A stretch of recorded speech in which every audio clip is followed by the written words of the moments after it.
Good morning students, Gurugram के YouTube channel में आपको स्वागत है। हम अध्ययन कर रहे थे बीएड सेकेंड ईयर अधिगम के लिए आकलन सब्जेक्ट में आकलन के उद्देश्य, जिसमें विविध प्रतिमानों का उल्लेखन किया था। पहला था अपना व्यवहारवादी, दूसरा था संरचनावादी, तीसरा अपना अध्ययन चल रहा था इसमें थे सामाजिक संस्कृतिवादी प्रतिमान। इसमें हमने 10 बिंदुओं पर अध्ययन किया। 11वां बिंदु अपना है आगे चलकर है अधिगम के उद्देश्य।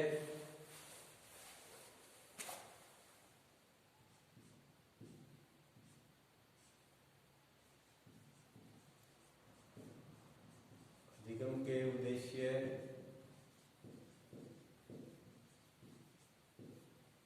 एवं सामाजिक सांस्कृतिक प्रतिमान।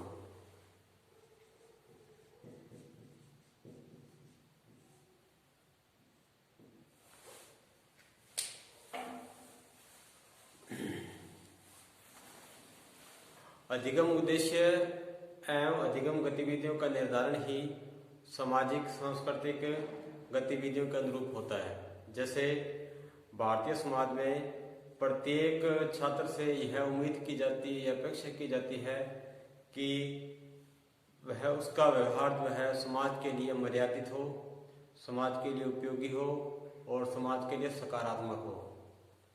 और विद्यालय में भी वह इसी प्रकार की अपेक्षा करते हैं कि छात्रों को इस प्रकार की गतिविधियां सिखाई जाए जो समाज के लिए उपयोगी हो और समाज के लिए लाभदायक हो, एक आदर्श चरित्र का निर्माण कर सके। इस प्रकार अधिगम के उद्देश्य सामाजिक एवं सांस्कृतिक व्यवस्था द्वारा ही निश्चित होते हैं। फिर है अपना 12 नंबर पे है अभिभावकों की इच्छाएं एवं सामाजिक सांस्कृतिक प्रतिमान।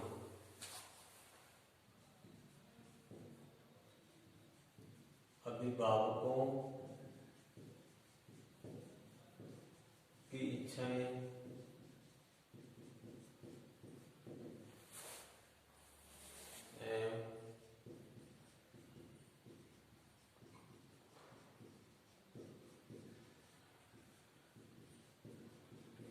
सामाजिक सांस्कृतिक प्रतिमान।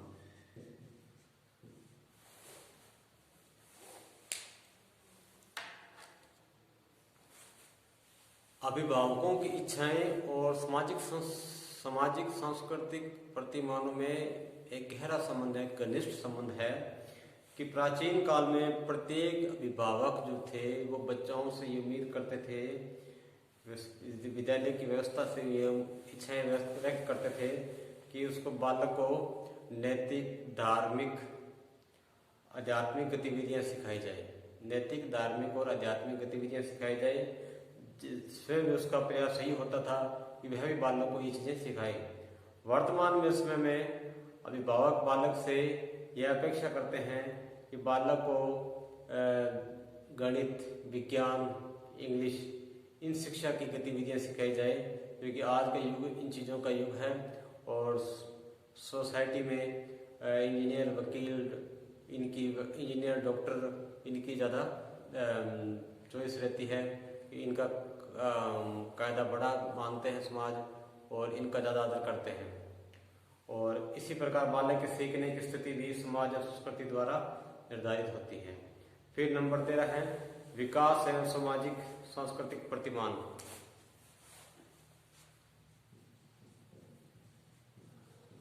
विकास एवं सामाजिक सांस्कृतिक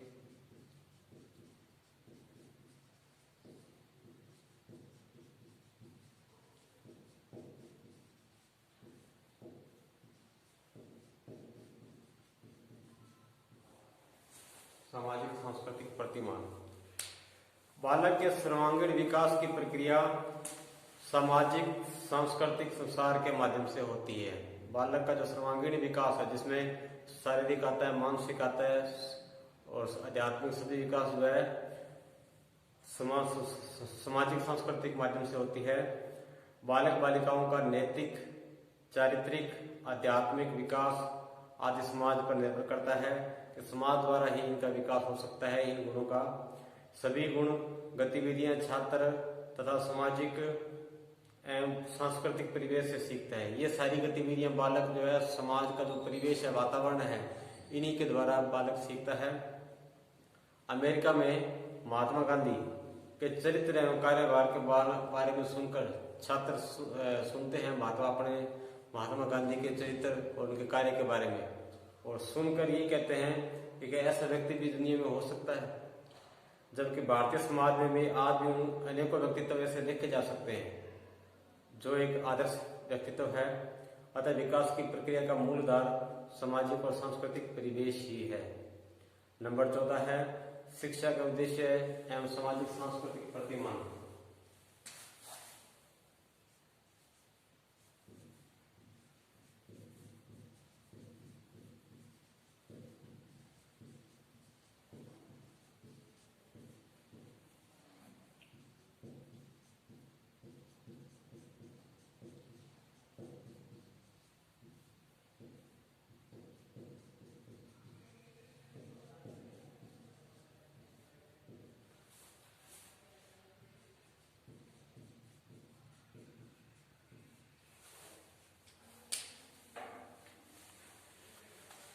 शिक्षा के उद्देश्यों का निर्धारण भी सामाजिक सांस्कृतिक व्यवस्था के अनुरूप होता है।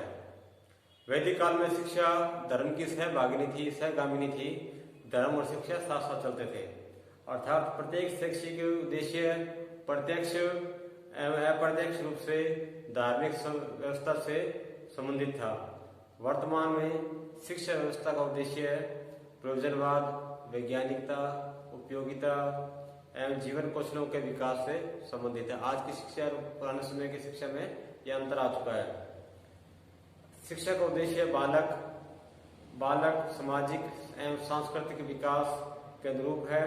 अतः शैक्षिक उद्देश्यों का निर्धारण भी सामाजिक सांस्कृतिक प्रतिमान से होता है। ये प्रतिमान थे जो हमने अध्ययन किए। तीन प्रकार के प्रतिमान थे: व्यवहारवादी, संरचनावादी और सामाजिक सांस्कृतिक प्रतिमान। इनके बारे में हमने अध्ययन किया। अब आगे करते हैं मूल्यांकन के बारे में।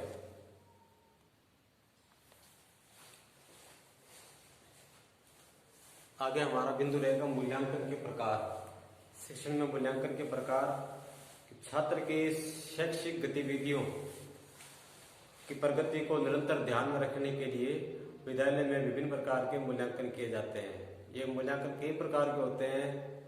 दैनिक भी होते हैं, साप्ताहिक भी होते हैं, पाक्षिक भी होते हैं, मासिक भी होते हैं, 6 माही भी होते हैं और वार्षिक भी होते हैं। अलग अलग प्रकार है विद्यालय में, जिनके द्वारा विद्यालय में बालकों के शिक्षण प्रगति का मूल्यांकन किया जाता है। उनकी शैक्षिक गतिविधि क्या रही है, उनका क्या रिजल्ट रहा है, जो उन्होंने शिक्षक ने पढ़ाया है, उनके बारे में बच्चों का क्या रुझान है, उनका अंक कितने हैं, बच्चों ने क्या सीखा, क्या नहीं सीखा, इन चीज़ों के लिए मूल्यांकन किया जाता है। तो पहला अपना मूल्यांकन प्रकार है दैनिक मूल्यांकन। पहला है दैनिक मूल्यांकन।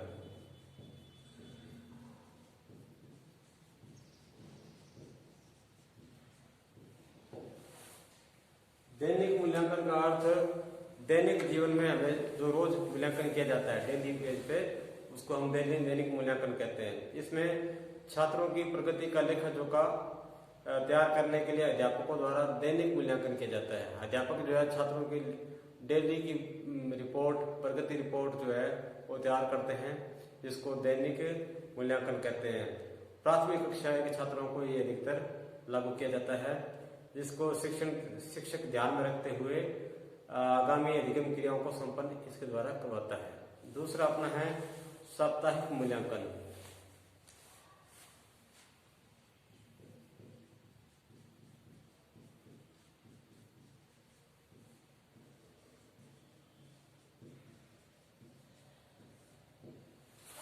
जो सप्ताह में एक बार किया जाता है उसको साप्ताहिक मूल्यांकन बोलते हैं। और साप्ताहिक प्रगति की जानकारी लेने के लिए इसका प्रयोग किया जाता है। छात्र ड्रिल विधि के आधार पर कविता, गीत, पहाड़ी, गिनती आदि सीखते हैं। अध्यापक द्वारा सप्ताह भर के कार्यों का निरीक्षण, अवलोकन, पर्यवेक्षण एवं मूल्यांकन किया जाता है, जिसके आधार पर शिक्षक को आगे आने वाले सप्ताह के कार्यों को संपन्न करने का अवसर मिल जाता है।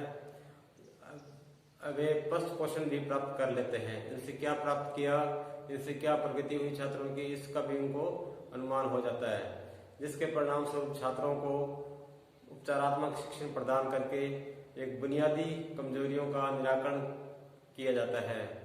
जो उनकी बुनियादी कमजोरी है उनको साप्ताहिक मूल्यांकन द्वारा दूर किया जा सकता है।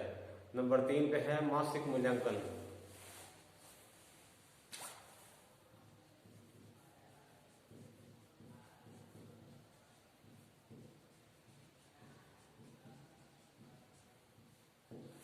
मासिक मूल्यांकन महीने में किया जाता है। शिक्षक छात्रों के ज्ञान, उसकी हस्तकला, वाचन कला, गणित एवं तर्क की योग्यताओं का मासिक रूप से मूल्यांकन करते हैं। मासिक मूल्यांकन में दैनिक एवं साप्ताहिक मूल्यांकन सम्मिलित रहते हैं। मासिक मूल्यांकन के आधार पर शिक्षक द्वारा छात्र या छात्राओं की प्रगति का शिक्षक अभिलेख तैयार करता है और छात्र की प्रगति से संबंधित चार्ट एवं ग्राफ तैयार किया जाता है। छात्रों की कमजोरियों का आकलन किया जाता है एवं अन्य छात्रों से तुलना कर उनकी वास्तविक स्थिति का पता लगाया जाता है और एक बच्चे की दूसरे बच्चे से तुलना की जाती है, फिर उनका आकलन किया जाता है। ये मासिक मूल्यांकन में किया जाएगा। फिर है 6 माही मूल्यांकन या षटमासिक मूल्यांकन, जो 6 महीने में एक बार होता है, जिसे आप अर्धवार्षिक परीक्षा भी बोलते हैं। षटमासिक मूल्यांकन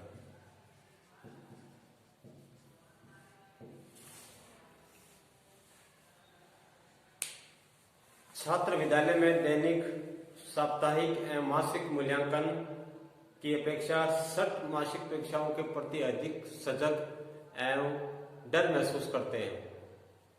षटमासिक मूल्यांकन छात्रों की अर्धवार्षिक परीक्षाओं की अर्धवार्षिक प्रगति की संपूर्ण व्याख्या तैयार करने में सहायता करता है तथा छात्र एवं संपूर्ण कक्षा की प्रगति बताता है। एक प्रत्येक छात्र की नहीं बल्कि पूरी कक्षा की रिपोर्ट 6 मई परीक्षा से पता चलती है। कक्षा में दुर्बल एवं असफल छात्रों का पता लगाया जाता है और वह प्रत्येक बालक की रिपोर्ट तैयार करके अभिभावकों को भेजी जाती है और उनके नज़र में बात डाली जाती है कि बच्चा कमजोर है या सफल है। और फिर अभिभावक जो है विद्यालय के साथ सहयोग करते हैं, विद्यालय में उनका सहयोग करते हैं भी बच्चे में अगर कमजोरी है, दुर्बलताएं हैं तो उनको दूर की जा सकती है। फिर अंतिम है 5वां वार्षिक मूल्यांकन।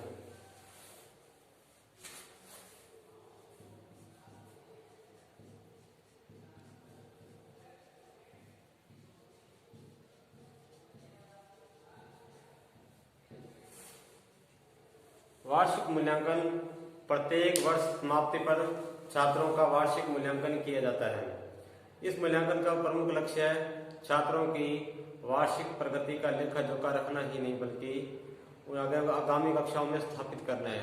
ऐसा नहीं कि प्रत्येक साल का लेखा जोखा उसको बच्चे को निपुण करके नई कक्षा में क्रमोन्नत किया जाता है वार्षिक परीक्षा के दौरान। तभी संभव होता है जब बालकों की वार्षिक प्रगति संतोषजनक रहती है और मानदंडों में उपयुक्त रहती है, तब जाकर के उनको आगामी कक्षाओं में क्रमोन्नत किया जाता है। ये तो थे मूल्यांकन के प्रकार, अलग अलग थे 5 प्रकार के मूल्यांकन हमने अध्ययन किए। अब आगे है कि मूल्यांकन की आवश्यकता क्यों है।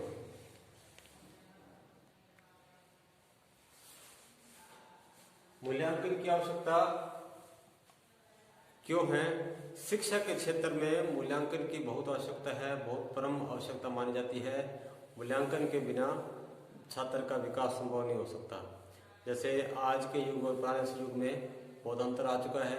आज के युग में छात्र जो है विद्यालय में प्रवेश तो ले लेता है, अपना एडमिशन करवा लेता है, शिक्षा ग्रहण करता है, लेकिन वह आगे अपने लक्ष्य की ओर भटक जाता है, अपने लक्ष्य को चुन नहीं पाता कि कौन सा लक्ष्य उसके लिए सही रहेगा। वह किन पाठ्यक्रमों का चयन करेगा, कौन से विषय वस्तु का अध्ययन करेगा, इन चीज़ों के लिए वह भटक रहा है आजकल का छात्र।